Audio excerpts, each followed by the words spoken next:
दोस्तों आदाब। मुंबई की एक बड़ी मशहूर फैमिली है खंडवानी फैमिली। इस फैमिली में एक साहब पैदा हुए जिनका नाम अब्दुल्ला खंडवानी है, जो इत्तेफाक से आज हमारे साथ मौजूद हैं। ये अपनी उम्र की 90 बहारें देख चुके हैं। इन्होंने जिंदगी के बेशतर शोबों में कारहाय नुमाया अंजाम दिए हैं। अब्दुल्ला खंडवानी साहब की पैदाइश 5 सितंबर 1933 को मुंबई में हुई। इनके दादा अब्दुल्ला खंडवानी बड़े ही मशहूर ताजिर थे, जो हिंदुस्तान से जाकर के मक्का मुअज़्ज़मा में आबाद हुए। अब्दुल्ला खंडवानी साहब की जिंदगी का बेशतर हिस्सा कनाडा में गुजरा, जहां पर वो अपनी आर्ट और फनकाराना सलाहियतों के जौहर दिखाते रहे। वो जिंदगी के बेशबहा तजर्बात समेटे हुए हैं। आइए आज हम उनसे उनके तजर्बात और मुशाहिदात के बारे में बात करते हैं। तो दोस्तों की इस महफिल में खंडवानी साहब आपका बहुत बहुत इस्तकबाल है। आजम भाई, बहुत बहुत शुक्रिया, आपने मुझे अपनी ज़िंदगी के बारे में बोलने का मौका दिया। हम ये जानना चाहते हैं कि आपका बचपन कैसा गुजरा और कहाँ गुजरा। सुनने में आया है कि आपका बचपन बड़ी मुश्किलों में गुजरा था, जरा उसके बारे में कुछ याद हो तो बताइए। बचपन में तो भाई मैं पैदा हुआ बम्बई में। हाँ। बम्बई में पैदा हुआ, लेकिन मैं एक बीमारी मुझे बचपन से थी और वो था अस्थमा। क्या बात है। और बम्बई का कोई ऐसा डॉक्टर नहीं था जिससे इलाज करवाने की कोशिश ना की गई हो, क्योंकि मैं सब में छोटा था और सबका प्यारा था। बचपन से मुराद क्या, ये आपको याद है वो अस्थमे की हालत? जी बिल्कुल याद है। तो मेरे ख्याल से ऐसी हालत थी कि अगर मैं सांस लेता हूँ, अगर मुझे अटैक आया है तो आप बाजू के कमरे में चैन से नहीं बैठ सकते। इतना तेज। ये क्या उम्र रही होगी उस वक्त? ये मेरे ख्याल में 8-9 साल की उम्र। ओके ओके, ठीक। तो ये क्या 8-9 साल? हाँ। फिर ये अस्थमा जो था वो कंटिन्यू होता रहा, लेकिन उसका इलाज बम्बई में नहीं था। इसलिए वालिद साहब को किसी ने एडवाइस दिया कि आप ऐसा करो, इनको कोई गर्म जगह पे ले जाओ, और मैं सजेस्ट करता हूँ इनको बुरहानपुर ले जाओ। Okay okay. तो वो तो मेरी सिस्टर तो मेरे पे इतना वो था उनका कि जैसे वो माँ से ज़्यादा मुझे प्यार करती थी। उन्होंने बोले अभी कभी बुरहानपुर ले जाते हैं। एक बात मैं ज़रा रोकूंगा यहाँ पे। ये सिस्टर दरमियान में कहाँ से आ गई? क्या वालिदा नहीं थी? वालिदा फौत हो गई थी। ओके। मैं 8 साल का था जब उनका इंतकाल हो गया। तो फिर मेरा ख्याल आपकी बहन अभी तक, जब तक का वो जिंदा थे, वही मेरा ख्याल रखती रही। क्या बात है, क्या बात है। तो बहुत नसीब। बड़ी बहन थी वो? मेरी बड़ी बहन। ओके। क्या नाम था उनका? अजीजा। ओके जी, कंटिन्यू करें।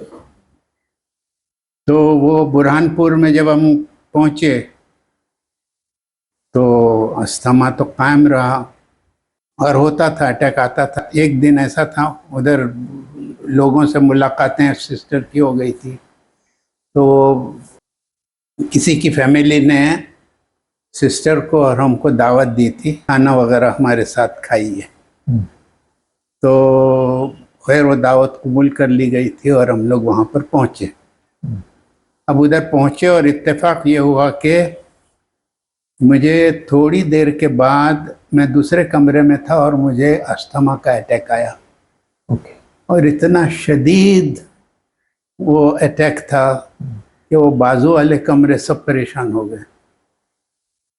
और उन लोग उधर नज़दीक आए और बोले, अरे ये तो ऐसा ठीक नहीं होवे, इसको तो स्टेशन वाला डॉक्टर ही ठीक करे है, उसके पास ले जाओ तभी ये ठीक होगा। तो सिस्टर ने बोले, कौन है वो डॉक्टर, बताओ, बुलाओ इधर भी ले चल। तो बोले नहीं, अभी चलो। तो पार्टी वार्टी सब छोड़ दिए, मेरे को लेके डॉक्टर के पास गए। तो डॉक्टर ने, अभी अस्थमा मुझे कम से कम 6-8 साल तो कंटिन्यूस रहा था। तो वो डॉक्टर ने देखा मुझे, मेरी नब्ज़ देखा, मेरे को थोड़ा तसल्ली दिया, और फिर उसने कुछ एक स्पून लिया, उसमें कुछ पानी या दवा डाली, उसमें कुछ और दवा मिक्स करी और उसने इंजेक्शन भरा। तो इंजेक्शन भरा और मैंने कहा और इंजेक्शन। तो मैंने उसका जो वो था, जो उसके अंदर वो बेड्स लगे हुए थे पेशेंट्स के जो होते थे, मैंने पेशेंट्स के उसके ऊपर दौड़ना शुरू करा, डॉक्टर मेरे पीछे और मैं आगे। वो इंजेक्शन लेके आपके पीछे? वो मेरे पीछे, उसको लगा। बहरहाल उसने मुझे पकड़ा और लगाया हाथ पे इंजेक्शन। वो इंजेक्शन और आज का दिन अस्थमा नहीं हुआ। इतना बेहतरीन कितना इलाज। साल हो गया, देखो कितने साल हो गए। मैं 8 साल का था, आज 92 इयर्स का हूँ। और आज के डॉक्टर तो ऐसे हैं कि अगर इंजेक्शन दे दें तो अस्थमा की और पता नहीं कौन कौन सी बीमारी की बुला लेंगे और हो जाए। लेकिन ये किस्मत की बात है और इत्तेफाक था कि वो उधर अटैक आना ये अल्लाह की तरफ से ही है शायद, कि वो उसने इकरा बना दिया कि मैं। खंडवानी साहब, ये तो आप उस वक्त मेरे ख्याल से आपकी उम्र 8 साल रही होगी। हाँ, या 9 साल रही होगी? नहीं, 8 साल, 7-8 साल। तो आपके स्कूल कहाँ से शुरू किया आपने? स्कूल कब गए? स्कूल जाने के लायक तो मैं था ही नहीं, मुझे क्योंकि अस्थमा, बीमार, कमजोर, और वो जहन पे कोई बोझ नहीं डालना चाहते थे। लेकिन मेरे अंकल जो थे, जुबैर अंकल, वो भी मुझे बहुत चाहते थे। मेरे चचा, मेरे 4 चचा थे, जुबैर चचा, अहमद चचा, हमजा चचा, जानीतार चचा। तो बहरहाल वो हमजा, जुबैर चचा मेरे बहुत प्यार करते थे और वो मुझे लेके बैठते थे और फिर ABCD सिखाते थे, 1 2 3 सिखाते थे। हाँ, बुरहानपुर में? बुरहानपुर में। तो उससे मेरी थोड़ी इब्तिदा हुई ये चीज़ की। और फिर जब हम उधर बुरहानपुर में रहे तो किसी ने, तो फिर एक और बीमारी ऐसी हो गई जिसका कोई इलाज किसी की समझ में नहीं आता था। आपको हो गई? मुझे हुई। वो ये कि 3 बजे शाम को मुझे बुखार होना शुरू हो जाए, डेली 3 बजे बुखार, 5 बजे बुखार खत्म, 2 घंटे के लिए एग्जैक्ट टाइमिंग। और उसने मेरे को बहुत वीक कर दिया था। तो वो कोई बाई की सहेलियां आई हुई थी, उन्होंने बोला कि ये क्या हो रहा है? मतलब इसको ऐसा अस्थमा है, ये है, ऐसा क्या करें इसको, ये ऐसा ठीक ना हो बे। अरे तो क्या करें वो तो बताओ। बोले ऐसा करो, एक थाली लो पीतल की, उसमें उड़द की दाल डालो और उसमें डालो दही और उसको फेंट लो और उसको रात भर छत पर रखो, ओस गिरने दो उस पे। और जब वो हो जाए रात और जब दोपहर का वक्त आए तो एक गधे को बुलाओ। वहां पर गधे बहुत हुआ करते थे, हम लोग के घर के सामने से देखो तो 5-10 गधे दिखते थे। तो गधे को बुलाओ और इसके हाथ में वो थाली दो और वो कहो कि वो गधे को खिलाए। और जब गधे को खिला ले तो फिर शर्त यह है कि वो गधे के गले में ले। ओके। तो मैं गधे के गले में लाऊंगी। तो आज तक जो खुराफात हैं वो गधापन अब तक मौजूद है। लेकिन तो क्या नहीं, मजाक नहीं, उसमें क्या बुखार खत्म हो गया? बुखार खत्म हो गया, बिल्कुल नहीं आया उसके बाद से बुखार। उस गधे से बुखार से क्या ताल्लुक था? वो नहीं मालूम, ये क्या टूटके होते हैं पता नहीं, वो टोटका है। ठीक। तो कोई चीजें ऐसी है जिसमें आदमी की अकल हैरान हो जाती है, जवाब नहीं मिलता। ठीक है।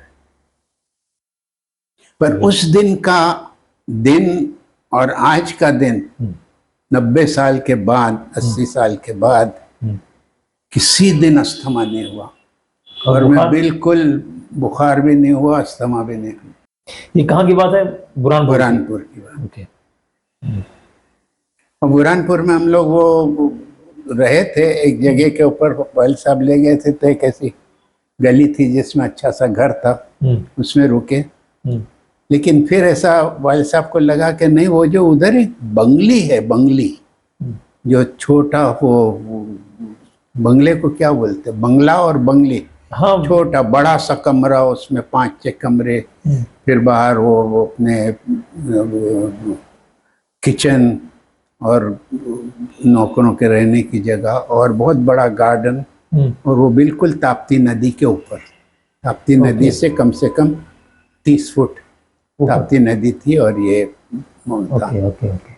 और उधर एक मज़ार था, वो उस घर से करीब 15-20 फुट दूर, और वो मज़ार था शाह मंसूर शाह साहब का। ओके। और वहाँ पर लोग जाते नहीं थे, इसलिए कि वो बहुत जलाली थे। इतने जलाली थे कि लोग डरते थे वहाँ जाने के लिए। और अगर एक दूसरों के अंदर अगर वो ना इत्तेफाकी हो गई और वो कहे मैं सच्चा हूँ, वो बोले नहीं मैं सच्चा हूँ, तो बोलते थे चलो मंसूर शाह साहब की मज़ार पे जाके कसम खा लो, फिर देखते हैं क्या होता है। हमने हमारी आंखों से 3 इंसिडेंट्स ऐसे देखे, जिसने झूठी कसम खाया उसकी आंख उसी वक्त नाबीना हो गई। क्या बात कर रहे हैं, क्या बात कर रहे हैं। तो 3 इंसिडेंट हमारी आंखों के सामने हुए। भाई। लेकिन जब हम वहाँ रहने लगे तो मुझे मेरे चचा ने बोले कि अपने बाग में देखो इतने अच्छे गुलाब के फूल उगते हैं, और मंसूर शाह की मज़ार पे ले जाके एक रोज फूल रख दिया करो। ओके। मैं जाता था। अब उनका जो वो था, वो ऐसा दरवाज़ा इतना छोटा था कि ऐसा झुक के जाना पड़े किसी को। तो मैं जाता था, दरवाज़ा खोलता था, फूल रख देता था, अंदर से चले आता था। तो एक दिन उन्होंने पूछा कैसा जाते हो बेटा?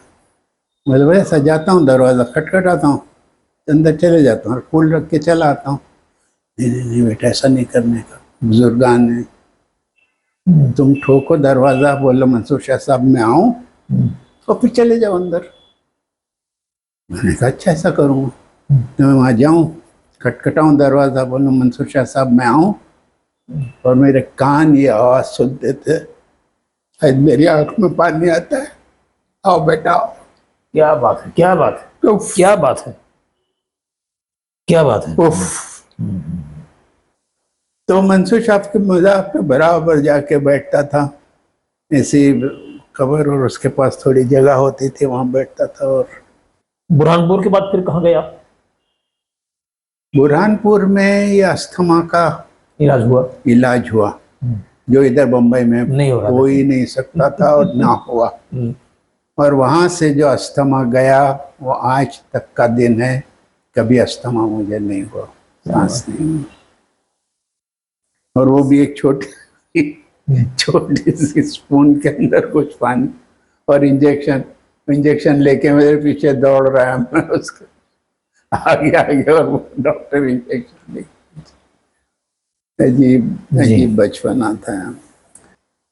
बहुत बहुत शुक्रिया खंडवानी साहब, आपने अपने बचपन तो मैं आपका अदा करता हूँ कि आपने बचपन की कुछ बातें हमारे साथ शेयर की, से कुछ खोद के निकाला। या बहुत बहुत शुक्रिया आपका कि आपने अपने बचपन की बहुत सी बातें हमारे साथ शेयर की। दोस्तों, खंडवानी साहब से बातचीत का सिलसिला यूं ही जारी रहेगा। इस वीडियो में हम यहीं पर अपनी बात खत्म करते हैं। आपके कोई सवालात हों या आपको कुछ कहना हो तो आप कमेंट बॉक्स में कह सकते हैं। हमें इजाज़त दीजिए अगली वीडियो तक के लिए, तब तक के लिए खुदा हाफिज़।